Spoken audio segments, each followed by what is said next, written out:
Bonjour à tous et bienvenue sur le podcast Ouvrir une filiale aux États-Unis. Je suis Nicolas Bernard Masson, dirigeant de la société Masson International, société qui représente l'État de Pennsylvanie en France, Suisse et Belgique. Nous recevons dans cet épisode du podcast Mathilde Bernard, directrice de la Maison de l'Occitanie à New York. Mathilde va nous parler des dispositifs mis en place par la région Occitanie pour aider les entreprises occitanes à se lancer sur le marché américain. Nous évoquerons également les facteurs de réussite aux États-Unis pour les entreprises et enfin, quelques exemples d'actions passées et les actions futures de la maison. N'oubliez pas de vous abonner au podcast sur votre plateforme d'écoute préférée et de laisser votre avis afin de nous aider à faire connaître ce dernier. Ça nous aiderait beaucoup et je vous en remercie par avance. Je vous souhaite une très bonne écoute.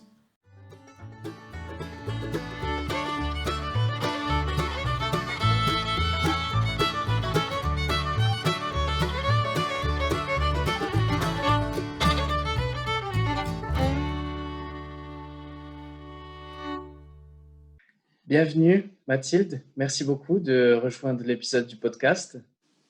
Merci Nicolas, avec grand plaisir. Merci de m'inviter. Mathilde, est-ce que tu peux te présenter pour notre audience et puis parler un petit peu de toi, de ton parcours, etc. et puis de ce que tu fais aux États-Unis? Écoute, avec plaisir. Donc effectivement, moi je m'appelle Mathilde Bernard, je suis aux États-Unis depuis 2016, on va dire sur ce même visa, parce qu'on en parlait justement, les complications de visa. Mais voilà, ça fait depuis 2016 que je suis ici. Je suis arrivée aux États-Unis la toute première fois, c'était en 2008, quand j'étais encore en tout début universitaire. Donc j'ai fait une école j'ai fait une école de commerce et avant ça j'ai fait un DUT en technique de commercialisation. Donc j'ai vraiment fait plutôt, on va dire, un parcours scolaire très business marketing. Et puis j'ai fait donc ce qu'on appelle une gap year, une année entre donc ma licence et mon master aux États-Unis. Et c'est comme ça que j'ai rencontré justement l'ancienne directrice Marianne Fabre-Lanvin de Sud de France Développement. Donc voilà, donc c'est un peu comme ça que je connais l'entreprise pour laquelle je travaille maintenant aujourd'hui. Et après, je suis retournée en France faire un master en marketing international. Et je suis revenue donc en 2016 sur le poste à l'époque de project manager, donc pour la maison de la région Occitanie, qui s'appelle également aussi Sud de France Développement. Alors, c'est un nom un peu plus ancien, mais on l'utilise toujours aux États-Unis, parce que le nom maintenant, que d'ailleurs pas mal de personnes ont déjà entendu, c'est ADOC, c'est l'Agence de développement économique de la région Occitanie. Voilà, ADOC. Mais nous, on n'utilise pas ça parce qu'en anglais, ça ne veut pas dire grand-chose. Donc du coup, on a gardé Sud de France Développement. Donc voilà, donc moi ça fait depuis 2016 que j'y travaille et puis j'ai repris la tête de l'agence en 2018. Voilà, donc 2 ans que je suis directrice ici de l'agence qui est basée à New York. Voilà. Est-ce que tu peux nous parler un petit peu justement d'ADOC, de Sud de France Développement, de la Maison de l'Occitanie et des dispositifs que la région Occitanie met en place pour aider les entreprises à se développer aux États-Unis? Tout à fait. Écoute, en fait, ADOC, ça a été créé assez récemment puisque on a eu donc une fusion qui a eu lieu entre Languedoc-Roussillon et Midi-Pyrénées. Suite à cette fusion, ils ont décidé donc en fait parce qu'il y avait plusieurs agences de développement économique entre Midi-Pyrénées et Languedoc-Roussillon. Il y avait l'innovation, il y avait l'attractivité, donc il y avait nous, Sud de France Développement, donc qui était vraiment vin et agroalimentaire. Et en fait, ils ont fusionné donc toutes ces agences ensemble pour donner donc ADOC. Donc ça va faire, je crois qu'officiellement, parce que nous on a été un peu après, parce que le temps que la fusion se fasse, je crois qu'officiellement ça a pris vraiment envergure en 2017. Et puis nous ensuite, donc nous on était donc maison de la région Languedoc-Roussillon depuis 2009, et à partir de 2017 on est devenu donc maison de la région Occitanie. Alors en fait, notre mission, nous en fait historiquement ici à la maison de la région Occitanie, c'était de développer les entreprises qui étaient donc viticoles, agroalimentaires aux États-Unis. C'est-à-dire c'était de les aider à distribuer leurs produits, d'être importés, de comprendre le marché, de promouvoir aussi les produits une fois qu'ils étaient sur place. Et donc on avait vraiment historiquement ces 2 secteurs parce qu'on avait énormément de demandes et que l'idée c'était aussi de donner une valeur au nom Languedoc-Roussillon face à des Bourgognes, à des Bordeaux, etc. Et qu'on savait qu'il y avait de la place sur le marché. Donc ça, c'est ce qui a vraiment été fait à partir de 2009. Et puis, depuis 2017, on a vraiment, et un petit peu avant, je dirais, on a vraiment essayé de développer un peu plus d'autres aspects, en fait, parce que la région Occitanie, c'est pas que le vin et l'agro, c'est aussi beaucoup d'entreprises dans le médical, beaucoup d'entreprises en aéronautique aussi maintenant, parce qu'on a à Toulouse, des entreprises qui sont également en niveau innovation, et puis en nouvelles technologies. Donc, l'idée, c'était comment on pouvait accompagner ces entreprises, soit pour une implantation, soit pour distribuer un produit ou un service. Et donc, on a vraiment commencé à mettre, on va dire, ce chapitre-là en place depuis, entre les 3 et 5 dernières années. Adoc, eux vont s'occuper, donc ils ont 2 sièges qui sont à Montpellier et à Toulouse. Donc c'est nos collègues, on est liés, on travaille tous ensemble directement. Ils ont plusieurs départements qui sont divisés. Donc, ils ont le département vraiment purement export avec le multisectoriel, donc il va avoir les énergies renouvelables, qui va y avoir tout le côté IT, santé. Ils vont avoir aussi le vin, qui est un département assez important, et puis le département agroalimentaire. Et puis, à côté de ça, l'attractivité, investissement en région Occitanie et innovation pour aider en fait toutes les entreprises innovantes d'Occitanie à se développer. Donc, les startups en incubation, etc. Donc voilà, donc en fait nous on travaille un peu tous ensemble de manière, je dirais adaptée au marché, parce que nous on travaille vraiment que pour les États-Unis et puis maintenant aussi le Canada. Donc notre idée c'est un peu d'accompagner ces entreprises, donc que ça soit sur l'implantation et donc ouvrir une filiale et investir ici, ou alors sur de la distribution et de l'importation. D'accord. Et ça, que ce soit, comme tu le disais, dans le vin, l'agroalimentaire, mais également l'IT, l'aéronautique, Tout à fait. etc. Oui, exactement. Et justement, par rapport à ces services mis en place par la Maison de l'Occitanie à New York, quelles seraient vos prochaines actions prévues à ce jour? Je sais qu'il y a le virus en ce moment, donc c'est un peu compliqué, Ouais. mais… C'est compliqué, mais je peux déjà si tu veux, je peux te donner aussi déjà un exemple de ce qu'on a fait depuis des années et qui, je pense même après la crise, on reprendra. On a fait, donc déjà, nous, notre spécialité, c'est beaucoup les missions collectives, parce qu'on fait pas d'individuel. C'est-à-dire qu'on fonctionnerait un peu comme fonctionnerait d'ailleurs une agence de développement économique d'un État, je pense, comme la Pennsylvanie. C'est-à-dire que nous, on fait gratuitement tous ces services-là. Mais on peut pas aider l'entreprise non plus on peut pas faire leurs études de marché pour eux, on peut pas leur trouver leur contact commercial et faire les ventes pour eux, ça on peut pas. Évidemment, c'est au-delà de nos capacités. Voilà, Oui. voilà. Nous, on s'arrête à, je dirais plutôt une partie où vraiment on va accompagner l'entreprise et donner le maximum d'outils. En fait, on est un peu une boîte à outils. Moi, je dis toujours ça. On a chacun nos rôles dans l'entreprise et donc on est un peu cette boîte à outils qui va les aider à venir aux États-Unis. Donc, par exemple, une des missions qu'on a fait donc en février dernier, on a eu beaucoup de chance d'avoir réussi à la faire. C'était fin février, c'était vraiment 2 semaines avant que le monde soit coupé de tout. Mais on a fait donc une mission, on avait 60 producteurs de la région Occitanie. Donc, entre les bassins Languedoc, et Sud-Ouest. 60 producteurs qui sont venus ici pendant 3 jours sur un mini salon en fait qu'on a mis en place dans notre showroom ici, dans nos bureaux à New York, et on a fait venir une centaine d'acheteurs. Donc, ces acheteurs, ils sont de toutes les États-Unis. Donc, il y avait du Texas, il y avait de Californie, Illinois, Florida, une grosse partie New England, Tri-State aussi. Donc, on avait aussi Pennsylvanie, Connecticut, New Jersey, etc. Et puis après, on avait une partie aussi du Canada. Et ces trois jours, si tu veux, c'est un moyen de vraiment créer une connexion entre ces producteurs qui n'ont pas forcément, je dirais, l'opportunité, quand ils sont en France, de rencontrer des acheteurs ou de les avoir au téléphone parce que c'est pas facile. Et puis les acheteurs, pas forcément l'opportunité d'aller en France et d'aller rencontrer ces producteurs. Donc c'est vraiment un moyen de mettre tout le monde en contact. C'est souvent très fructueux parce qu'on a vraiment des très bons retours. Je peux donner quelques chiffres. Alors les plus complets, parce que par exemple là les plus complets que je vais avoir, c'est 2017-2018. Parce que 2019-2020, on a encore des retours. Et puis, avec la crise, ça va être un peu compliqué. Mais on a à peu près, je pense, entre cette mission-là et une autre dont je parlerai après, environ 2 millions d'euros de chiffres d'affaires qui vont être cumulées avec les commandes de vin, l'importation, la distribution, etc. Donc, ça montre quand même que c'est une mission qui est vraiment sur l'investissement qu'on y met, nous, déjà en tant que maison, mais en plus les producteurs, parce que la mission est très accessible puisque la région aide le financement. Ça permet vraiment d'avoir un très bon retour. Et puis, une autre mission qu'on fait et qu'on espère refaire l'année prochaine, c'est un salon qui s'appelle le Millésime Bio qui a lieu à Montpellier. Et en fait, nous, sur le salon Millésime Bio, on a une partie qui est dédiée à Sud de France, qui s'appelle le FIA, qui est le Forum international des affaires, où en fait, on fait venir des acheteurs partout du monde entier pour se retrouver dans ce FIA et faire des rendez-vous en fait B2B individuels avec des producteurs.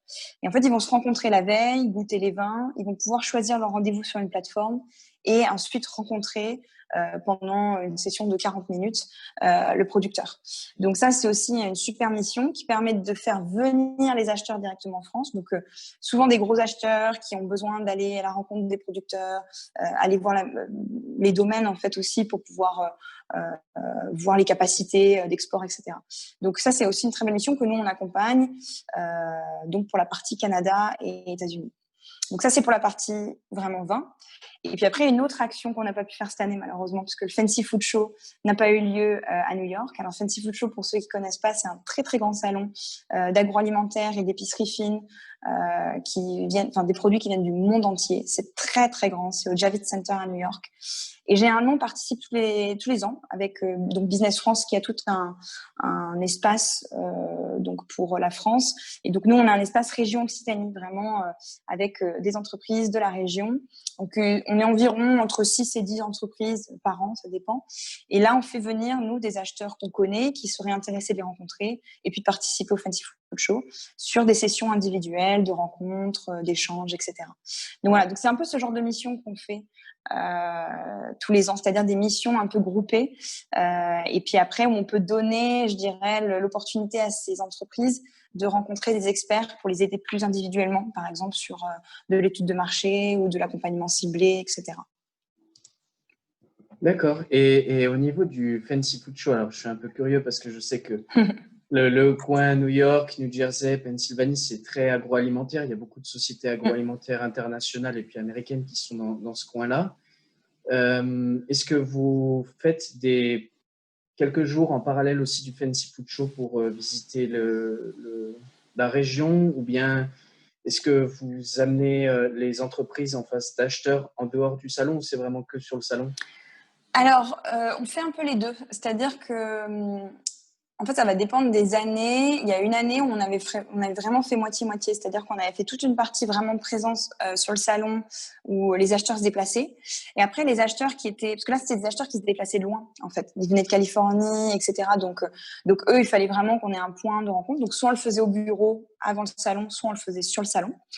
Et sinon, ce qu'on avait fait, c'était effectivement, on avait emmené un groupe d'acheteurs faire des visites dans le New Jersey, faire des visites upstate New York, et on avait fait visiter donc les endroits, donc souvent c'est des warehouses ou les bureaux, mais pour aussi un peu comprendre comment le système d'importation et de distribution fonctionnait. Et puis ça permettait aussi à l'acheteur de pas forcément se déplacer, d'avoir l'entreprise qui se déplaçait à eux. Donc on avait fait ça effectivement. L'année dernière, je crois qu'on l'a fait pour une ou deux entreprises, mais la majorité en fait voulait venir sur le Fancy Food Show. Donc on avait fait la majorité sur le Fancy. Ok. Et tu m'as dit aussi que vous allez travailler davantage aussi sur les autres secteurs d'activité, IT, aéronautique, medtech, etc. Est-ce que tu as quelques mots à partager avec l'audience sur justement vos actions futures dans ces secteurs-là, ou ce que vous aimeriez mettre en place? Donc, sur les actions futures, qui sont, comme avec la crise, quand même un peu difficiles à être sûr qu'elles vont vraiment se passer. Mais en tout cas, ce qu'on planifie, on va dire ça comme ça. En tout cas, ce qu'on planifie, c'est déjà de travailler avec le Science Center, qui fait partie de Pennsylvanie, dont justement tu m'as mis en contact et puis avec qui j'ai discuté prochainement, parce qu'eux, ils ont justement toute une mission de ce qu'ils appellent le Pre-Soft Landing, qui permet aux entreprises MedTech de pouvoir s'intégrer à un programme pour comprendre ce marché qui est quand même assez particulier aux États-Unis, le marché de la santé qui, avec les assurances et avec le système très différent de ce qu'on peut connaître en Europe et en France. Donc là, l'idée, ce serait pourquoi pas de travailler avec eux, soit cette année ou soit sur une autre session, et d'emmener des entreprises de la région à participer. Et puis nous, derrière, peut-être d'organiser quelque chose en parallèle ici à New York, c'est-à-dire peut-être faire un peu, je dirais, une table ronde avec des experts que nous, on connaît sur New York, avant que ce programme commence. Donc là, ce serait dans l'idée que ce serait physique.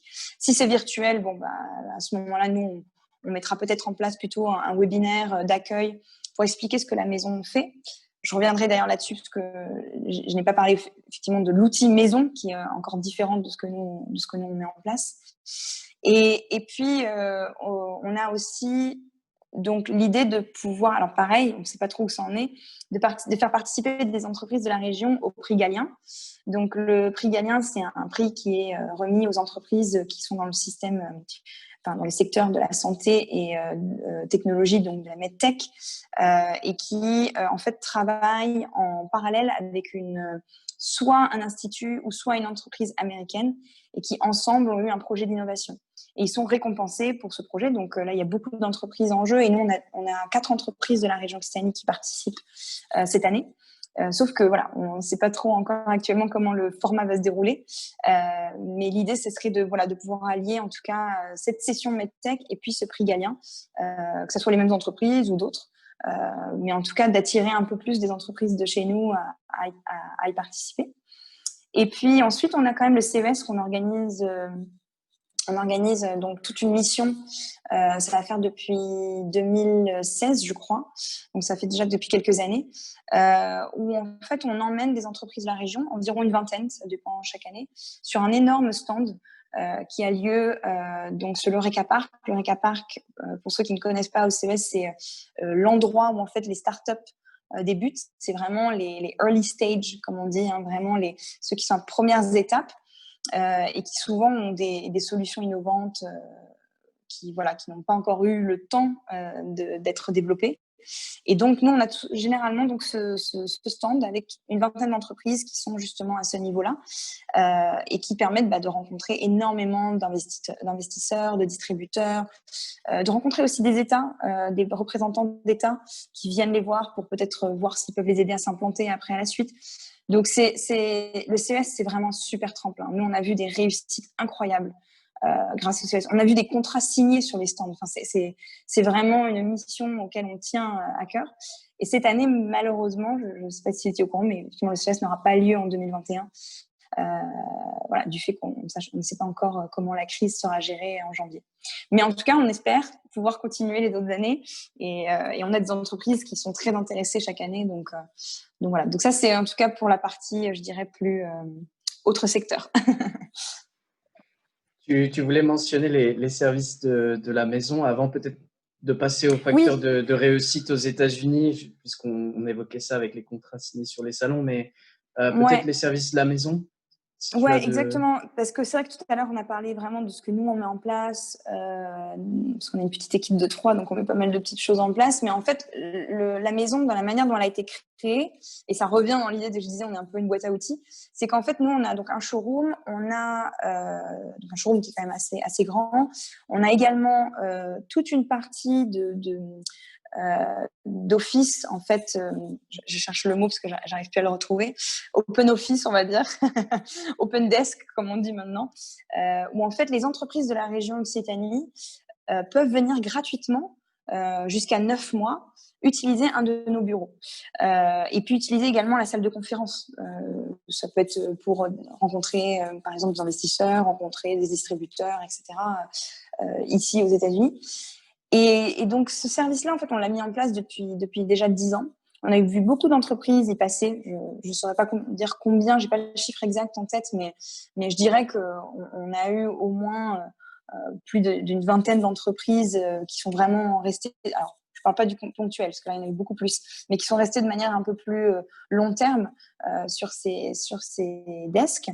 Et en fait, nous, ça nous permet d'avoir un contact avec l'entreprise quotidiennement. Donc, on peut vraiment plus aider l'entreprise à comprendre tous les enjeux de l'implantation, à les accompagner, à leur donner les contacts dont ils auront besoin pour leur implantation. L'implantation se fait pas forcément à New York. Hein. J'utilise le bureau à New York parce que c'est gratuit, etc. Mais il y a C'est un beaucoup de gens qui tremplin. vont... C'est un tremplin, exactement. Donc, en fait, ils vont Ouais. l'utiliser pour faire leur prospection. Mais moi, j'avais des entreprises, ils venaient ici pendant 1 mois. Puis après, pendant 2 mois, on ne les voyait plus parce qu'ils étaient partis au Texas. Et puis, en fait, ils ont ouvert leur bureau là-bas. Mais ça leur permet d'avoir quand même ce pied à terre. Parce que nous, ils peuvent recevoir déjà, quand on a des produits, c'est essentiel. Ils peuvent recevoir leurs marchandises chez nous. Ils peuvent utiliser les lignes téléphoniques, utiliser l'imprimante. C'est des choses qui paraissent peut-être banales comme ça, mais qui sont essentielles quand on arrive aux États-Unis dans ces premières étapes de prospection. Donc ça, on fait ça depuis quand même maintenant 10 ans. Et le nouveau bureau, puisque là, comme je te disais tout à l'heure, on est en plein déménagement, mais le nouveau bureau aura en plus des petits bureaux individuels qui permettront aux entreprises qui sont justement dans l'innovation ou qui sont dans la nouvelle technologie de ne pas être forcément dans un open space où on peut entendre un peu tout, mais de rester en plus dans un bureau individuel qui est plus confidentiel. Donc, on a mis ça en place pour justement donner accès à des entreprises qui auront vraiment leur bureau, je dirais, individuel pendant plusieurs mois avant de démarrer, de voler de leurs propres ailes, comme on dit. Et donc je capitalise un petit peu sur ton expérience et sur ton vécu par rapport à toutes ces entreprises qui sont passées par la maison de l'Occitanie sur ces 10 dernières années pour parler des facteurs de réussite aux États-Unis. Quels sont selon toi les principaux facteurs de réussite pour une entreprise française aux États-Unis? En fait, alors, oui, il y en a plusieurs. Après, ça va dépendre des secteurs, donc je vais pas m'attarder par secteur parce que c'est un peu compliqué. On va faire de manière plus générale. Il y a une chose que je pense qui est très importante, s'il faut de la patience. On a toujours un peu dans l'idée que quand on part aux États-Unis, on est attendu là-bas, qu'on est attendu, que le produit va partir tac au tac. Une fois que la distribution est faite, alors je parle d'un produit, hein, ça peut être un service, ça y est, ça va être extrêmement rapide. Alors non, alors ça peut arriver. Hein, j'ai vu des cas de personnes qui se sont débrouillées franchement incroyablement, mais non, il faut de la patience. Parce que pour réussir aux États-Unis, il y a beaucoup de choses, notamment comme l'étude de marché, ça paraît évident, mais en fait, moi, j'ai vu beaucoup d'entreprises ne pas forcément faire des études de marché assez approfondies. Et c'est-à-dire qu'ils vont se retrouver à faire peut-être une étude de marché trop générale sur leur gamme de produits et peut-être pas assez précise sur le type de produit exact, sur, je dirais, le marketing du produit, le nom. Enfin, ça peut être des choses qui paraissent très banales, mais en fait, il ne faut pas faire qu'une étude de marché sur le marché américain. Il faut faire une étude de marché sur le produit, comment il va être implanté, et le service, comment il va être implanté. Et un des facteurs qui est très lié à ça, c'est la géographie. Alors ça, c'est quelque chose où vraiment, je sais que c'est dur pour les Français de comprendre, parce qu'en fait, beaucoup d'entreprises françaises vont se dire, on part aux États-Unis. Et ils vont dire les États-Unis. C'est-à-dire qu'ils ne vont pas avoir d'endroit précis. Je pense que ça, tu dois faire face à ça très souvent, en tant représentant de la Très Pennsylvanie. souvent, oui. C'est incroyable. Les gens ne se rendent pas compte, mais c'est normal, hein, parce que, je veux dire, même moi, avant de venir ici, c'est 17 fois la France, hein, les États-Unis. C'est énorme, c'est immense. Donc un business à New York, ça n'aura rien à voir avec un business qui sera à set-up au Texas. On n'a pas du tout les mêmes hubs de secteur. Donc moi, c'est souvent la première chose que je dis. Alors, il y a un document Business France, et d'ailleurs, je le dis parce que pour ceux qui nous écoutent, n'hésitez pas à aller sur Business France. Vous pouvez acheter les documents d'études de marché qui sont faites. C'est très accessible en prix. Et il y en a qui sont très bien faites par secteur, c'est-à-dire qu'ils vous montrent les hubs de secteurs où vraiment on peut s'implanter, où est-ce qu'il y a de la manufacture pour telle ou telle industrie, etc. Et ça, c'est très important. On est en train d'essayer de mettre en place, là, j'espère dans les prochains mois, des fiches outils pour nos entreprises de l'Occitanie qui mettront un peu ça en place. C'est-à-dire que pour chaque secteur, on mettra un peu les grandes zones géographiques. Parce que vraiment, c'est quelque chose qui peut être très handicapant. Moi, j'ai vu des entreprises vraiment avec des super produits, des super services, et qui juste ont choisi le mauvais endroit. Et c'est dommage parce qu'ils sont obligés de recommencer à zéro, en fait.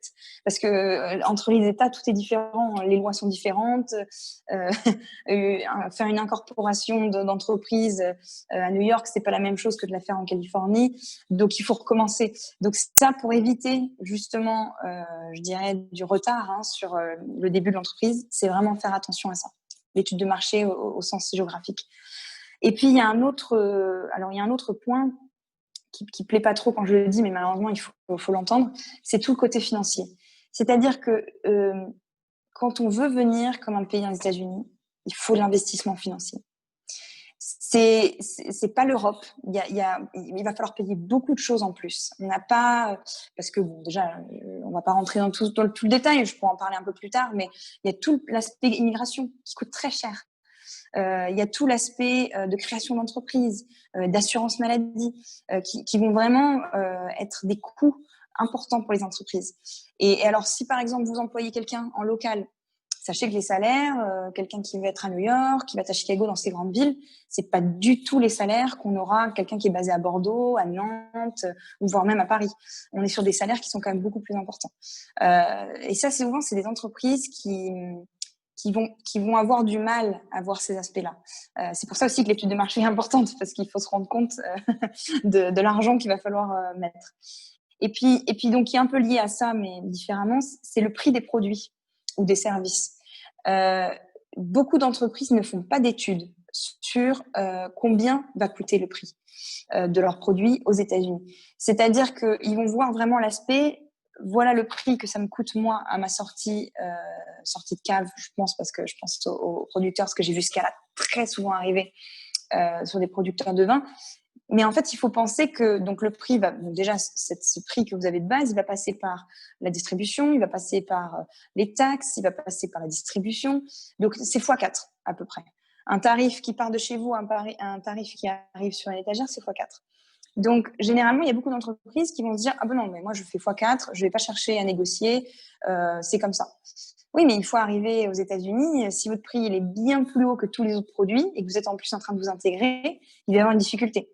Surtout quand on est en train de faire un lancement de produit. Donc, il y a des entreprises que moi j'ai vues qui ont eu, je dirais, la stratégie de se dire bon, bah, on va redesigner le produit, peut-être qu'il coûte un petit peu moins cher quand il sort de chez nous. On va changer, on va l'adapter. Alors, bah, peut-être que je vais pas faire du bio tout de suite parce que le bio, il me coûte un peu plus cher. Voilà, là, je parle vraiment pour des produits agro et vin parce que c'est sur ça que j'ai fait, mais ça peut être sur plein d'autres choses. Hein. Et ensuite, peut-être voir, bah oui, ma marge sera peut-être très faible quand je vais l'intégrer aux États-Unis, mais ça va être juste le début. Ça va être juste sur cette période de lancement. Et puis, une fois qu'ils seront intégrés dans des chaînes de magasins ou qui sera bien distribué, peut-être que là, je pourrais revisiter mon prix. Mais ça, c'est vraiment un point très important pour la réussite. C'est vraiment de savoir étudier la fourchette de prix que le produit ou le service peut se permettre d'avoir pour tout simplement réussir. Oui, je suis assez d'accord avec toi. C'est vrai qu'il faut bien préparer l'entrée aux États-Unis et tous les volets stratégiques, on doit tous les envisager et en discuter. Et ça en fait partie. Ça en fait partie le coût aux US et de son produit. Est-ce que, selon toi, il y a des points un peu fastidieux pour les sociétés ou qui prennent un peu du temps lorsqu'elles souhaitent ouvrir une filiale aux États-Unis ou se développer? J'imagine peut-être recruter son premier employé, ouvrir un compte en banque, etc. Est-ce que tu as vu qu'il y avait certaines sociétés qui avaient un peu du mal avec ça? Et où est-ce que ça coince selon toi pour que justement nos auditeurs puissent un peu anticiper ça? Ce qu'il faut vraiment anticiper, parce que c'est quelque chose que je l'ai vu et c'est beaucoup de Français de manière générale, c'est pas que des entreprises. Et c'est vraiment parce que nous, on n'a pas je dirais, ce problème-là, vivant en Europe, n'ayant pas de frontières avec nos voisins. Quand vous arrivez aux États-Unis, l'immigration, c'est vraiment un point qui est très important et qui prend du temps. La première, c'est marrant, moi, quand j'ai des entreprises qui viennent me voir vraiment au point où ils sont vraiment en recherche d'idées de s'ils vont venir aux États-Unis. Bien évidemment, la première chose que je leur dis, c'est voyez déjà si le produit peut être intéressant ici, donc il faut faire une étude de marché, etc. Bien évidemment, ça, c'est le premier point. Mais le deuxième, dont souvent je fais allusion, c'est l'immigration. Parce que souvent, c'est des gens qui veulent y aller d'eux-mêmes, qui veulent emmener le projet avec eux ou qui veulent avoir quelqu'un de leur entreprise l'emmener. Ce qui est une bonne idée aussi. Hein. Je dis pas qu'il faut forcément que recruter au local pour le premier employé. C'est bien des fois d'avoir quelqu'un qui vient de France et qui vient de l'entreprise. Mais souvent, ils vont être bloqués sur ce point, ça va être l'immigration. Ils vont se rendre compte, ah oui, mais en fait, il faut mettre ce montant d'argent. Ah, mais en fait, oui, il faut prendre au moins 1 an et demi avant de pouvoir planifier quoi que ce soit. Puis alors, il y a 20 formulaires à remplir. Voilà, c'est des choses que moi, j'en fais les frais en ce moment. On se dit, mais c'est pas possible. On me demande la même question 15 000 fois. Ça va me prendre un temps pas possible. Donc, il va falloir souvent faire appel à un avocat. Donc, c'est aussi de l'argent qu'il va falloir planifier. Ça, c'est vraiment le point fastidieux, je pense, aux États-Unis, c'est l'immigration. Et beaucoup de gens en entendent juste parler. Moi, j'ai des entreprises qui viennent, qui me disent « Ah bah oui, je sais que l'immigration aux États-Unis, c'est un peu compliqué, mais bon, mais ils s'imaginent quand même qu'en 6 mois, ça sera fait. » Ah non. Moi, je dis toujours, prenez déjà 1 à 2 ans d'avance. Ce qui paraît dingue, mais c'est vrai, c'est vraiment ce que ça va prendre comme temps. Et puis, après, une fois, je dirais que l'immigration est gérée, ou alors une fois que vous avez quelqu'un en local, tout ce qui est l'emploi, généralement, c'est pas trop difficile aux États-Unis. Une fois que vous avez votre entreprise qui est intégrée, il n'y a pas vraiment de contrat de travail. Tout ce qui est ressources humaines aux États-Unis est quand même très simplifié par rapport à la France. Hein. Moi, je le vois avec pas mal de personnes autour de moi. Bon, moi, je suis liée à une entreprise qui est plus ou moins franco-américaine, donc c'est un peu différent pour moi. Mais pour plein de mes amis ou de mes collègues qui sont dans des entreprises américaines, il n'y a pas de contrat de travail. Ils vont signer peut-être des confidentialités, ils vont signer des choses en ligne, mais qui seront très basiques. Le contrat de travail à la française n'existe pas ici. Donc déjà, donc ce côté fastidieux des ressources humaines qu'on a en France, vous l'aurez pas forcément aux États-Unis. Par contre, ce qui va prendre du temps, c'est tout le côté, si vous le faites, parce que pas toutes les entreprises auraient dû le faire, c'est tout ce qui est l'assurance médicale. Là, effectivement, faut comprendre comment ça fonctionne. C'est un peu le même fonctionnement qu'une mutuelle, en fait. C'est-à-dire que souvent, votre employé va devoir payer une partie par mois, ou pas. Des fois, vous pouvez aussi dire j'inclus tout. Ça peut être aussi une option. Hein. D'ailleurs, chez les expatriés, ça se fait très souvent. Parce que souvent, les entreprises françaises qui s'implantent ici comprennent l'importance. Mais une entreprise qui est souvent américaine, généralement, c'est comme une mutuelle. C'est-à-dire que l'employé doit payer un certain montant par mois, l'entreprise paye un autre montant derrière. C'est des contrats qui sont compliqués, qui changent tous les ans, il faut les re-signer, etc. Donc c'est le point un peu difficile et qui d'ailleurs est un peu difficile à comprendre, même moi, hein, quand on est français. Hein, parce qu'on n'a pas trop la connaissance de tout ce système de santé. Mais c'est un point quand même qu'il faut connaître. Et puis, un dernier point, alors je dirais pas que c'est fastidieux, mais je dirais que c'est quand même pareil, hein, dans l'idée où vous faites venir quelqu'un, c'est tout l'aspect de la sécurité sociale. Il faut que vous ayez un numéro de sécurité sociale. Tant que vous n'avez pas de numéro de sécurité sociale, vous ne pouvez rien faire. C'est comme un numéro d'identification qu'on vous crée. Nous, en France, en fait, on en a un à la naissance qu'on ne connaît pas parce que on connaît pas, on l'a sur la carte vitale, mais je veux dire qui est de naissance, donc nous on se pose pas de questions. Mais en fait, quand vous arrivez dans un pays, ça va être votre plaque d'immatriculation. Donc c'est-à-dire que si vous n'avez pas ça, vous pouvez pas faire vos taxes, vous pouvez pas ouvrir de compte en banque, pas avoir de carte de crédit, etc. Enfin, il y a beaucoup de choses qui vont être bloquantes. Donc c'est un point facile à faire parce que ça prend du temps. Alors, c'est pas 1 an ou 2 ans, hein, c'est pas l'immigration. Mais ça va prendre peut-être plusieurs semaines. Il va falloir peut-être compter 10 semaines avant de pouvoir recevoir votre numéro de sécurité sociale. Donc ça, c'est aussi quelque chose qu'il faut prendre en compte pour pas se retrouver bloqué avec un employé qui arrive et que vous pouvez pas payer aux États-Unis. Ça arrive très souvent. Du coup, vous devez le payer en France ou il faut trouver un autre moyen. Mais vous êtes bloqué à cause de ça. Et puis, votre employé, lui, va être bloqué pour pouvoir faire toutes les démarches. Voilà. Donc, c'est à peu près les points auxquels je pense, mais je suis sûre que l'administration américaine a encore plein d'autres ressources qu'on découvre. Là, en ce moment, pour moi, par exemple, c'est la liqueur, ce qu'on appelle la liquor license, c'est la licence d'alcool. Je ne suis pas sûre que les auditeurs en auront forcément besoin, mais peut-être un d'eux en auront besoin. Si vous ouvrez un établissement comme le nôtre, où on fait des dégustations de vin, ou vous faites une licence d'importation, quoi que ce soit qui est là-dedans, c'est très compliqué. Tout ce qui est lié à l'alcool, moi, ça fait 2 ans que je suis sur cette liquor license, c'est incroyable. Donc, ça, c'est un point fastidieux. Tout ce qui est en lien avec l'alcool, sachez que ça prendra du temps. Merci pour ces bons conseils, en tout cas. Un autre conseil dont on parle parfois aussi, c'est d'américaniser son produit. On en a un peu parlé Oui. tout à l'heure, de revoir peut-être le packaging, revoir un petit peu le produit en Tout à lui-même, fait. si c'est bio ou pas. Est-ce que tu peux en parler un petit peu? Est-ce que tu as des exemples de sociétés qui ont changé leurs produits pour entrer sur le marché américain? Oui, tout à fait. Alors, c'est assez intéressant parce que le mot américanisé est assez fort, mais c'est vrai il a du sens quand même.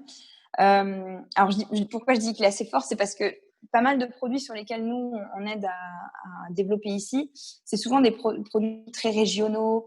Alors, je vais partir sur le côté agroalimentaire, par exemple, parce que le vin, c'est encore un peu différent. Mais pour le produit agroalimentaire, on a ce côté très régional, très épicerie fine, gourmandise, voilà, ce côté très à la française, qui quand même plaît aux Américains. Le côté authentique français, ça plaît. Donc c'est pour ça que je ne vais pas utiliser le mot américanisé parce qu'on garde quand même ce côté français. Par contre, c'est vrai que on se rend compte que malgré que le produit soit authentique français, si le nom il est trop français et pas prononçable, on va dire, pour des Américains, que le nom il rappelle rien de particulier, que le marketing fasse trop, je dirais trop français au sens où ça fait peut-être un petit peu trop régional et que ça fait pas assez international. Euh, Toutes ces choses-là, effectivement, ça va bloquer. Moi, j'ai quelques exemples en tête de produits où ils sont arrivés sur le marché, ils ont réussi quand même à être distribués, ils ont réussi quand même à être vendus un petit peu, mais ça bloquait un peu. C'est-à-dire qu'ils avaient du mal à passer à l'étape supérieure. Mais une des premières choses que les acheteurs de grandes chaînes m'ont dit, c'est ah, mais votre nom, j'arrive pas à le prononcer. Ah, c'est un peu bizarre. Vous n'avez pas un nom qui pourrait sonner mieux, etc. Et ça avait étonné un peu parce que sur le moment, je me suis dit, attendez, mon produit est déjà distribué et je peux pas changer le nom comme ça. Mais en fait, il y a certaines chaînes qui connaissent très bien leurs consommateurs, qui savent que même si le produit en lui-même est authentique et va donner ce côté un peu valeur française, alors il y a le petit drapeau français, où il va y avoir un petit jeu de mots français, etc. Mais tant que le nom ne sera pas prononçable, en fait, il y a beaucoup d'Américains qui vont pas vouloir l'acheter. Mais ça a du sens, en fait. Si nous, on est en France, on voit un produit qui vient d'Allemagne et le nom, il fait cette taille-là parce que c'est un mot allemand, je suis pas sûre qu'on l'achèterait. C'est vrai, en fait, c'est presque même un peu bête de penser comme ça, mais c'est vrai, en fait. Je pense qu'en tant que consommateur, on va chercher quelque chose d'assez efficace, ou quand on le lit, ça nous paraît voilà, quelque chose de court, quelque chose qui nous rappelle le produit tout de suite. Donc c'est des choses qui, je dirais, sont assez, comme je dis, basiques, mais en fait, on n'y pense pas forcément quand on s'intègre aux États-Unis. Et puis après, il y a le côté aussi les États-Unis, c'est un Eldorado pour tous ces produits-là, mais ils sont très vigilants sur le marketing. C'est-à-dire qu'en France, on a des marketings, alors, on a de tout. On a le côté très régional, très traditionnel. Je le vois aussi en vin, ça, les étiquettes qui sont avec le château, avec la grille, qui vraiment donnent ce côté terroir, ça vient du domaine, etc. Mais en fait, aux États-Unis, ce genre de choses-là, c'est trop banal, en fait, pour eux. Ils aiment bien qu'il y ait ce côté un peu plus dessin, qu'il y ait ce côté un peu plus artistique, créatif.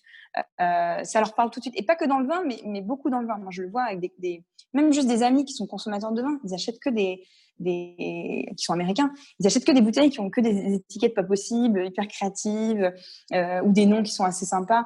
Et nous, on n'achèterait pas comme ça en France. Donc, surtout pour le vin, parce qu'on n'a pas du tout les mêmes critères. Mais c'est très drôle de voir que justement, l'effort que ces producteurs vont mettre dans le marketing va être complètement payé parce que les Américains, ils aiment ce genre de choses. Donc ça, c'est vraiment, je dirais, les deux supports de l'américanisation du produit. Je pense qu'il faut revoir, en tout cas. Ou en tout cas, qu'il faut tester, si c'est pas... Parce que ça peut aussi très bien fonctionner avec un nom pur français, une étiquette un peu plus traditionnelle. Parce que si ça plaît aux consommateurs de manière générale et que ça rappelle quelque chose, parce que souvent il faut que ça rappelle quelque chose, ça passera. Alors à ce moment-là, la distribution, elle sera acceptée, ça ne sera pas un problème. Et du coup, j'en profite puisqu'on évoque ces différences culturelles pour parler des différences culturelles importantes pour faire fonctionner sa filiale américaine. Est-ce que tu as un point de vue là-dessus? Est-ce que tu as peut-être des retours d'expérience par rapport déjà à votre bureau à vous Ouais. ou avec les autres sociétés que vous accompagnez sur les États-Unis? Ben, c'est vrai que on a tendance à penser, je pense, quand on est français, quand on arrive aux États-Unis, et c'est pas que du côté professionnel, hein. On a souvent cette impression que les États-Unis, c'est quand même très proche de la France. Alors, c'est vrai, je veux dire, on n'est pas comme une culture orientale ou autre, mais il y a quand même des différences qu'on retrouve, alors soit parce qu'on vit aux États-Unis, ou soit dans le business parce que euh, un Américain et un Français vont quand même traiter le business de manière différente. Euh, alors, les Américains sont connus de manière générale pour être très positifs, tout le temps, beaucoup d'enthousiasme, ce qui parfois agace un peu les Français, parce que moi je l'ai vu avec plein de cas, je pourrais en citer beaucoup, mais j'ai vu déjà des producteurs me dire mais je comprends pas, euh, l'Américain qui a testé, il a adoré, il a trouvé ça extraordinaire, il m'a posé 10 000 questions, il m'a dit qu'il voulait absolument ce produit, mais j'entends plus rien depuis. Et c'est vrai que moi, ça me blesse parce que je me dis, mince, je comprends que je me mets à la place du producteur. Je vois quelqu'un d'aussi enjoué. Je me dis, bon, c'est bon, l'affaire est dans le sac. Les Américains ont cette tendance d'être beaucoup dans l'enthousiasme. Et ils vont vraiment sûrement aimer le produit. C'est pas forcément dire que c'est faux ou autre. C'est juste qu'ils vont souvent être plus dans ce côté où ils vont délibérément être souriant, être dans le, être, je dirais, presque dans le côté à charmer, en fait, tout simplement la personne qui est en face. Et les Français, on est moins comme ça dans le business. C'est-à-dire que généralement, quelqu'un qui va goûter le vin, parce que je le vois avec des Français qui vivent ici et qui sont importateurs de vin. Et en fait, quand ils vont gérer avec le producteur, ça va être tout de suite, bon, ils vont goûter, ils vont dire, ah oui, bah ça c'est pas mal, oui, bah. Mais toujours sur une réserve, en fait. Nous, on est beaucoup plus sur la réserve. Et ce qui donne souvent plus de doutes aux producteurs. Ils disent, ah, bah, je suis pas sûre, etc. Et en fait, généralement, c'est avec eux qu'ils vont signer. Donc c'est assez rigolo parce que ce problème je dirais, de la manière dont on s'exprime, hein, tout simplement, va parfois créer un petit peu des complications sur la négociation en fait du produit, des prix. Voilà, ça va être un petit peu un point bloquant. Alors maintenant, il y a des producteurs qui ont l'habitude, donc ils savent comment réagir, ils savent qu'il ne faut pas qu'ils mettent tous les œufs dans le même panier. Si lui, il a dit c'est extraordinaire, je veux ça absolument. Ils ont compris qu'il fallait prendre d'une demi-mesure et que c'était l'enthousiasme à l'américaine. Donc ça, c'est un point culturel et on le voit aussi au personnel, hein, d'ailleurs. C'est assez rigolo. Les Américains aussi ont ce côté où ils vont parler d'argent beaucoup plus facilement que les Français.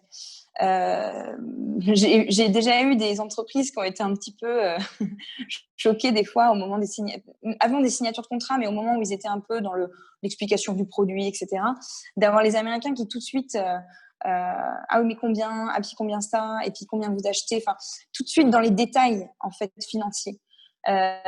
Ça c'est marrant parce que effectivement en France on a alors quand même plus dans le business que dans le personnel, on parle quand même plus d'argent, mais ce que je veux dire c'est qu'on n'a peut-être pas autant ce rapport à l'argent aussi facilement. Et ça c'est assez rigolo parce que les Américains ils ont absolument pas peur là-dessus, ils n'ont pas froid aux yeux et on le voit. Moi je l'ai vu avec des entreprises des fois qui parlent, ils sont à peine à goûter le produit, ils paf tout de suite c'est le tarif, c'est la marge, c'est enfin et donc généralement maintenant les producteurs ou les entreprises qui ont l'habitude de communiquer avec des Américains, ils sont assez prêts maintenant sur ça. C'est-à-dire qu'ils ont leurs détails, ils ont leurs grilles, parce qu'ils savent que les Américains vont parler très facilement de ça. Et puis après, il y a deux points, je pense, qui sont tout aussi importants dans le business que dans le personnel. on a vraiment deux grosses différences entre la France et les US. C'est que aux US, on va vivre pour travailler, alors qu'en France, on travaille pour vivre. Et cette différence-là, on va la sentir dans la manière dont les gens se comportent, dans la manière dont les gens vont répondre aux emails, dans la manière où ils vont traiter les contrats. C'est-à-dire qu'un Américain va avoir ce côté où le travail pour lui, c'est tout. Et le travail est vraiment mis en avant. Et c'est presque même, pour lui, c'est sa seule sécurité presque. C'est-à-dire que, c'est pour ça que d'ailleurs, on parle souvent des politiques de vacances. Ça, c'est quelque chose pareil, quand on emploie quelqu'un en local et qu'on emploie quelqu'un qui est en France et qui vient ici, la politique des vacances, c'est pas du tout la même chose. Un Américain va pas attendre de signer 5 semaines de vacances quand il signe un contrat. Bien que les choses évoluent maintenant, mais c'est pas du tout la même vision en tout cas. Alors que le français va avoir ce côté plus où je vais vivre, mais le travail c'est un aspect secondaire. C'est-à-dire que si je travaille, c'est juste pour que je puisse bien vivre derrière. C'est pour bien profiter de mes vacances. c'est pour être moins stressée dans la vie de tous les jours. Mais il y a moins ce côté où on va voir le travail au centre de tout. Et c'est bête, hein, mais c'est des choses qu'on va quand même ressentir dans les échanges d'emails, dans la manière dont ils vont traiter les contrats, la réactivité, tout simplement. Moi, j'ai énormément d'entreprises qui sont très motivées de venir aux États-Unis, c'est pas un problème, hein, mais qui vont pas réagir derrière, qui vont pas réagir aux entreprises américaines qui vont les contacter. Et c'est pas parce qu'ils n'en veulent pas, hein, c'est pas l'idée. C'est que derrière, il y a moins de réactivité. C'est juste que nous, en France, on est moins dans ce côté, je dirais, tac au tac, comme les Américains peuvent l'être, où ils sont tout le temps sur leurs emails. Moi, ça m'amuse toujours parce que je vois vraiment le parallèle entre quand on part en vacances et qu'un Américain part en vacances. Je le vois avec mes amis, c'est pour ça que ça me fait rigoler. Mes amis ou la famille américaine, ils vont tout le temps être au taquet quand même sur le travail. Ils vont jamais réellement faire une coupure. Alors que nous, quand même, je veux dire, généralement, c'est sacré quand même de faire une vraie coupure. Et c'est rigolo de voir ça parce que on le reverra dans le business. Ça se retrouvera dans des manières de fonctionner. Et puis, les Américains, bizarrement, malgré qu'ils soient très sur le travail, aiment beaucoup parler du personnel en business. Moi, je me souviens, les acheteurs américains qui venaient rencontrer les producteurs et leur posaient plein de questions. Ah, mais vous êtes mariés, vous avez des enfants, mais tout de suite, dès le début, quoi. Et c'est vrai que les producteurs, ça les mettait des fois un petit peu mal à l'aise parce qu'ils se disaient, mais attendez, il est là pour goûter, pourquoi il me pose des questions sur ma vie? Mais en fait, c'est juste la manière dont les Américains font du business, c'est que ils aiment bien partager aussi ce côté personnel. Et c'est pas forcément parce qu'ils vous connaissent depuis 3 ans. Hein. Moi, je le vois des fois avec des gens qui m'appellent, des futurs partenaires américains, même des fois le vendeur internet. Enfin, je veux dire, c'est trop drôle. C'est tout de suite, c'est ah ouais, bon, et au fait, vous, ça fait longtemps que vous êtes ici, et puis et tout de suite à rentrer dans le côté personnel, parce que je pense que c'est un moyen de rendre ce qu'on appelle l'action friendly, c'est-à-dire de rendre le business assez agréable. C'est un peu leur manière de mettre une petite touche personnelle parce que justement, ils parlent facilement d'argent, ils sont très réactifs. Voilà, l'idée c'est OK, on est efficace, mais l'idée c'est quand même que ça reste amical. Et ça, je trouve ça assez amusant quand on voit les entreprises françaises qui n'ont pas l'habitude avec ça. C'est toujours un peu, ils ont toujours un peu du mal à s'y mettre. Et puis après, ils ont compris que c'était pas bien méchant. Oui, je vois tout à fait ce que tu veux dire. C'est vrai que les Américains ont une autre approche des relations et des relations d'affaires. Donc, c'est vrai qu'il y a un certain choc culturel quand même. Il n'est pas énorme, Ouais. mais quand même, à Mais intégrer. quand même. Et d'ailleurs, on le voit plus, je ne sais pas pour toi, parce que ça va dépendre après du temps qu'on passe aux États-Unis, mais je ne sais pas si toi, tu l'as pas ressenti quand tu passes beaucoup de temps aux États-Unis. C'est-à-dire quand tu commences vraiment à t'intégrer. Moi, c'est ça, ma première année aux États-Unis a été difficile. Hein. C'est-à-dire que bon, c'est génial, le boulot, c'est super. Mais culturellement, j'ai vécu quelques petits chocs qui m'ont un peu refroidi, quoi, tout simplement. Enfin, ouais, je peux en parler après plus du côté personnel, mais c'était vraiment une transition qui a quand même pas été facile. Et on y passe tous, hein, je pense, en tant qu'expatriés. Oui, oui, oui, je pense aussi, oui. Oui. Et ben justement, du point de vue personnel, est-ce que tu souhaiterais un peu évoquer avec les auditeurs comment comment tu as obtenu ton visa? Est-ce que c'est facile ou pas? Mm. Se loger également, surtout que vous êtes à New York. Donc voilà, est-ce que toi, trouver ton logement à New York, je ne sais pas si tu es directement à New York ou un petit peu en banlieue, mais est-ce que ça a été facile ou pas justement? Bah écoute, mon arrivée aux États-Unis, je pense j'ai quand même beaucoup de chance. J'ai eu beaucoup de chance parce que, donc comme je le disais au tout début, j'ai été stagiaire en fait ici pendant mon année de césure, donc dans l'entreprise. Donc ils me connaissaient déjà, et donc en 2016, quand ils cherchaient quelqu'un, parce qu'ils avaient un poste de disponible, ils m'ont contacté tout de suite. Et c'est vrai que j'ai eu cette chance d'avoir déjà quelqu'un qui me voulait, en fait, tout simplement. Et en plus de ça, qui m'a attendu parce qu'il fallait que je fasse mon visa. Alors, à cette époque-là, et d'ailleurs, certains auditeurs qui connaissent déjà peut-être un petit peu l'immigration ou qui ont déjà commencé à regarder les visas le sauront, on a rarement des visas de travail tout de suite, surtout moi où je sortais d'école, parce que généralement, si vous voulez avoir un visa de travail, c'est soit on vous emmène avec un projet, on vous emmène avec une mission, soit on vous fait transférer, c'est-à-dire que votre entreprise a un siège social là-bas, donc on vous transfère dans l'entreprise. Mais si vous avez juste un emploi qui vous attend dans une entreprise qui est américaine, parce que nous, l'entreprise ici est quand même américaine, la corporation qu'on a fait est américaine, mais du coup, c'est pas facile d'avoir un visa de travail comme ça, parce qu'il faut prouver qu'on ne prend pas la place d'un Américain. Ça, c'est toujours la difficulté. Donc, du coup, j'ai eu un visa, ce qu'on appelle un J1. Donc, le J, en fait, c'est un visa qui est plus vu comme un visa stagiaire ou ce qu'on appelle trainee. Trainee pour entraîner, dans l'entraînement. Donc, en fait, on a fait ce visa-là, bien que j'étais salariée, pour me faire rentrer aux États-Unis.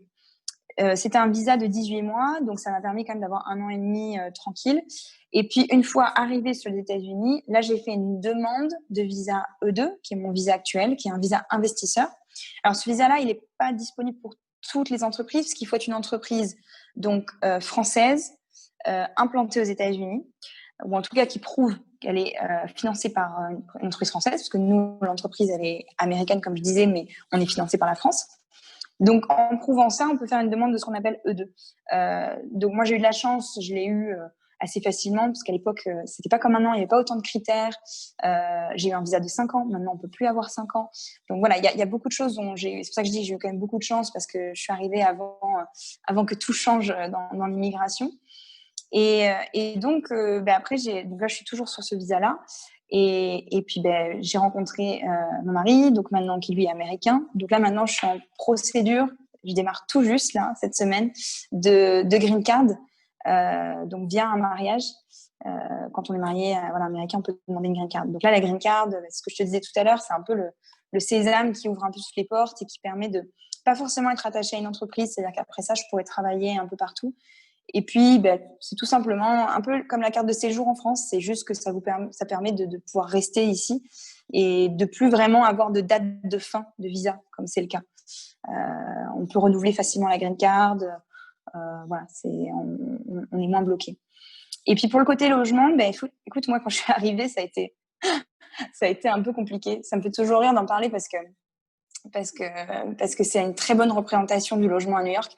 Quand je suis arrivée, l'année 2016-2017, j'ai changé 5 fois d'endroit. J'ai déménagé 5 fois. Ok. C'est beaucoup. Ouais, c'est énorme. J'ai fait mon déménagement donc de la France aux États-Unis dans Airbnb quand je suis arrivée parce que je voulais pas tout de suite signer un bail quelque part sans vraiment savoir que tout était ok, parce que l'arrivée aux États-Unis, c'est toujours un peu ça quand on s'intègre. Donc j'ai été dans un Airbnb pendant 3 semaines, si je me souviens bien. Et puis ensuite, j'ai préféré faire des colocs parce que niveau financier, c'était bien plus intéressant. Donc j'ai réussi à trouver une chambre. Alors pendant 1 mois, j'ai vécu chez une amie.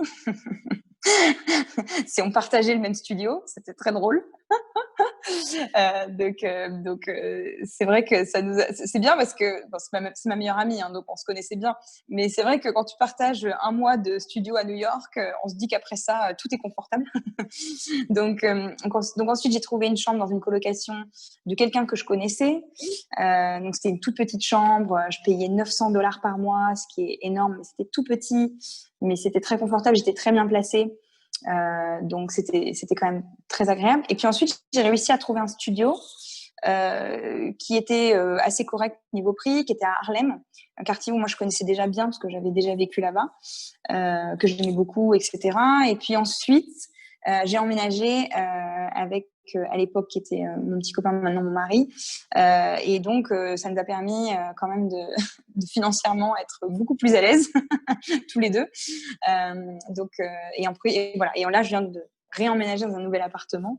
Mais ouais, donc ça a été beaucoup de changements à New York. J'ai vu beaucoup de chambres différentes et d'endroits.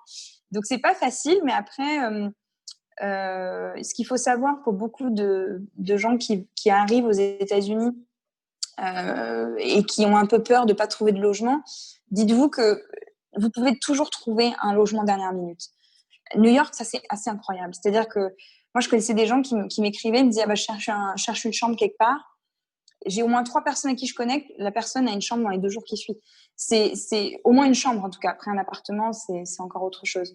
Mais il y a vraiment une rapidité parce que c'est tellement actif que ça bouge tout le temps. Il y a des gens qui partent, qui reviennent, etc. Bon, là en ce moment c'est un peu différent. Mais dans les temps normaux, quand l'immigration fonctionne bien et que c'est pas la crise, généralement ça va assez vite.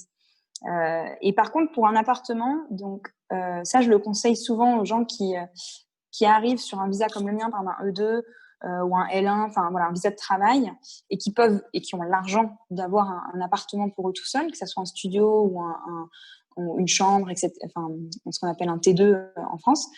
Il faut souvent avoir soit de l'argent à mettre en avance, c'est-à-dire payer des mois de loyer en avance, ou mettre un dépôt de garantie, une caution beaucoup plus élevée. Parce que en fait, tous les appartements qui sont gérés par soit une société de management de propriété ou par un propriétaire tout seul, vont vous demander votre credit score. Alors, credit score, ça, c'est toujours le mot magique. Le credit score, en fait, c'est un score qu'on crée, nous, en utilisant des cartes de crédit. Un credit score, normalement, il est donné à la naissance pour les Américains. Mais comme nous, on est expatriés, qu'on arrive, une fois qu'on a notre sécurité sociale, notre numéro de Social Security, on peut commencer à avoir un compte en banque, à avoir des cartes de crédit, etc. Alors, généralement, la carte de crédit, une fois qu'on en fait la demande, il faut en fait l'utiliser très souvent et la payer quasiment 2 fois par mois ou tous les mois. Et en fait, plus vous remboursez bien votre carte de crédit, plus votre credit score va augmenter.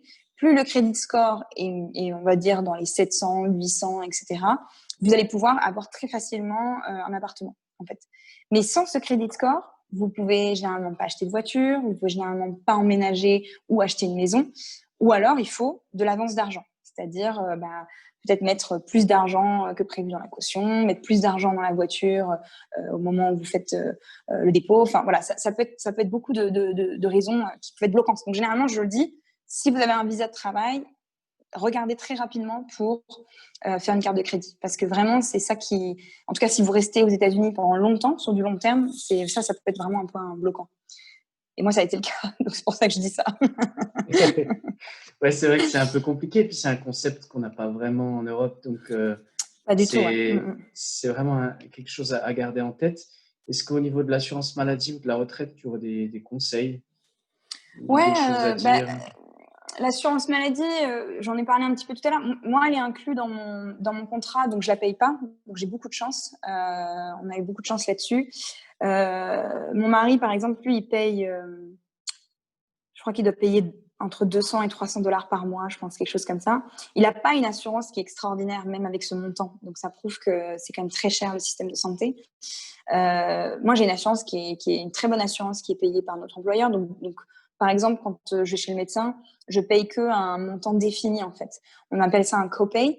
Donc ça veut dire que c'est un paiement qui est désigné par l'assurance, qui dit si vous allez voir un médecin généraliste, vous payez que $20. Parce que votre assurance est tellement élevée que vous payez déjà assez. Voilà. Mais il y a des assurances où si l'employeur plus vous, la partie que vous mettez, est peut-être pas très élevée, peut-être que vous prenez un format d'assurance plus basique, peut-être que votre copay pour aller chez le médecin va plutôt être dans les $50. Donc, ça va vraiment dépendre en fait des options d'assurance que vous prenez. Alors après, moi, je connais pas trop tout ce qui est inscription et autres. Je le vois un petit peu ici parce que je le gère un peu pour les employés au côté plus ressources humaines. Mais après, en tant que personnel, c'est vrai que moi, j'ai pas besoin de le gérer, donc je m'en rends moins compte. Mais je pense qu'il doit y avoir, surtout pour des couples qui arrivent avec des enfants, il y a beaucoup d'options. C'est vraiment comme les mutuelles, en fait. Donc, les gens qui connaissent bien le système de mutuelle en France, généralement, vous retrouvez le même système. Mais ce qu'il faut savoir, c'est qu'il y a des employeurs. Bon, là, c'est pas le cas parce que c'est vous qui implante l'entreprise. Donc, quand vous implantez votre entreprise, vous choisissez votre formule d'assurance. Mais si, par exemple, vous étiez employé dans une entreprise ici, qui soit américaine ou française, mais qui a déjà le plan choisi, généralement, vous n'avez pas le choix. Vous pouvez faire que ce plan-là. Ou alors, si vous n'en voulez pas du tout, vous la prenez pas, vous la refusez et il faut que vous preniez à côté. Mais généralement, ça risque d'être plus cher parce que l'employeur va pas forcément payer pour vous. Et pour tout ce qui est retraite, alors ça, c'est un peu plus complexe. Je m'y suis mis que depuis 1 an, donc je suis un peu novice. Mais les conseils que je peux donner, c'est que si vous implantez votre entreprise ici et que vous employez des locaux, donc c'est-à-dire que vous employez quelqu'un qui est américain, vous devez avoir un système de ce qu'on appelle 401k, donc c'est 401k en fait, on appelle ça. C'est un espèce de système en fait, c'est une caisse de retraite qui est privée en fait. C'est-à-dire que ça va être basé sur le stock market, ça va être basé sur les bourses. Il va y avoir un certain montant qui va être prélevé du salaire du salarié. C'est le salarié qui peut choisir ce montant. C'est-à-dire qu'il va dire je voudrais qu'il y ait 8% de mon salaire qui est pris chaque mois, mis sur cette caisse de retraite. Et en fait, cet argent est mis en bourse, généralement pas sur des choses très risquées, bien que vous pouvez aussi choisir, c'est le salarié qui peut choisir. Et généralement, l'employeur derrière lui va permettre de ce qu'on appelle de faire un match, c'est-à-dire qu'ils vont matcher le montant. Donc, ils vont dire, moi, vous avez 8%, moi, je vais vous mettre 2%, par exemple, de ma poche en tant qu'employeur. Alors, après, il y a des systèmes qui sont bien plus complexes que moi, je ne connais pas, sur des systèmes de match, etc., qui sont différents. Donc, après ça, il faut se renseigner. Par contre, si vous êtes une entreprise qui va plutôt employer des Français et qui vont payer l'immigration, qui vont payer le visa, à ce moment-là, renseignez-vous sur peut-être des plans retraite entre la France et les États-Unis. Je sais qu'il y a des entreprises, c'est notamment le cas de groupes bancaires français qui sont ici, la Société Générale, BNP Paribas. Je sais qu'ils font des choses comme ça. C'est-à-dire qu'ils ont des contrats qui sont franco-américains. Donc, vous êtes payé aux États-Unis, vous payez vos taxes aux États-Unis. Mais il y a une caisse retraite française qui est toujours active, en fait. Donc, ça, c'est souvent des plus gros groupes qui peuvent faire des choses comme ça. Mais même des petites structures peuvent peut-être trouver un moyen de peut-être donner accès à l'employé français qui est ici, de toujours cotiser en France. Je sais que c'est des types de contrats. Alors pareil, je les connais pas parce que c'est pas quelque chose dont j'ai l'habitude de gérer, mais ça peut être en tout cas quelque chose à vérifier. Et sinon, si vous voulez pas du tout avoir affaire avec des cotisations françaises et le gérer aux États-Unis, à ce moment-là, vous faites complètement un contrat américain. Et à ce moment-là, la personne comme moi, en tant que Française, moi, j'ai pas du tout de cotisation en France. Je cotise que ici. Voilà. Donc ça peut être aussi une solution. Voilà. Donc ça peut être une idée. Oui, super. Merci en tout cas Mathilde pour tous ces conseils et pour avoir justement expliqué les dispositifs de la région, la maison de l'Occitanie à New York et puis les facteurs de réussite. Merci d'avoir participé à cet épisode du podcast. Merci, merci beaucoup. Je t'en prie. Où est-ce que les auditeurs peuvent te retrouver? Peut-être sur LinkedIn, peut-être par email ou sur le site internet. Est-ce que tu pourrais peut-être communiquer LinkedIn, c'est le meilleur moyen. Alors déjà, vous me retrouvez à Mathilde Bernard. Alors, il y en a beaucoup, je suis d'accord sur LinkedIn. Mais si vous rajoutez Sud de France ou New York, vous me retrouverez.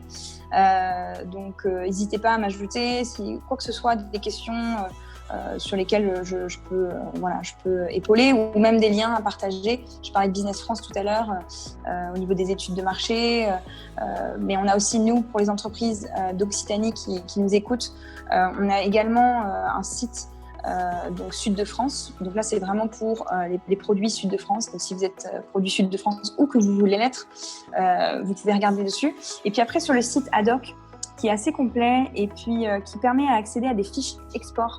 Ça, c'est assez intéressant pour les entreprises de la région Occitanie. En fait, vous pouvez vous créer un compte sur le site de Haddock qui ensuite vous donne accès à des fiches internationales, des fiches pays. Donc, il n'y a pas que les États-Unis, il y a plein d'autres pays avec des grandes informations économiques. Il y a même aussi des listes de contacts, importateurs, distributeurs, dans différents domaines qui ont été un peu vérifiés par nous et qui ont été, on va dire, validés, donc que vous pouvez aussi utiliser. Et puis, j'encourage aussi beaucoup tout le monde, pour ceux qui ont Instagram, à nous suivre sur Sud de France NY. Donc, Sud de France NY tout attaché. On fait des classes de vin sur Instagram en live qui marche très bien avec notre Wine Educators, qu'on a un wine ambassadeur avec nous depuis 10 ans et voilà, qui fait des classes super. On fait même des jeux, on organise pas mal de choses. Donc vraiment, je vous incite à nous suivre. Et puis, on a également le Facebook, pour ceux qui sont plutôt Facebook. Pareil, c'est Sud de France NY. NY pour New York. Voilà. Et on est assez actifs et même si vous avez des questions, on a une page LinkedIn aussi qui est pour la Maison de la Région Occitanie. Donc pareil, vous tapez Maison de la Région Occitanie New York ou Sud de France New York, vous le trouverez.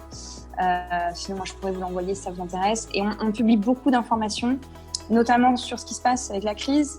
C'est-à-dire qu'on fait des petites veilles éco-sanitaires pour donner des informations en anglais et en français. On partage aussi des retours, des témoignages d'entreprises qui ont fait l'exploit de venir ici et qui racontent leurs échecs et leurs réussites. Et on va continuer à mettre beaucoup d'informations, de webinars dans les prochains mois. Donc voilà, n'hésitez pas. Super. Merci beaucoup Mathilde, en tout cas. Merci Nicolas. À bientôt. À bientôt.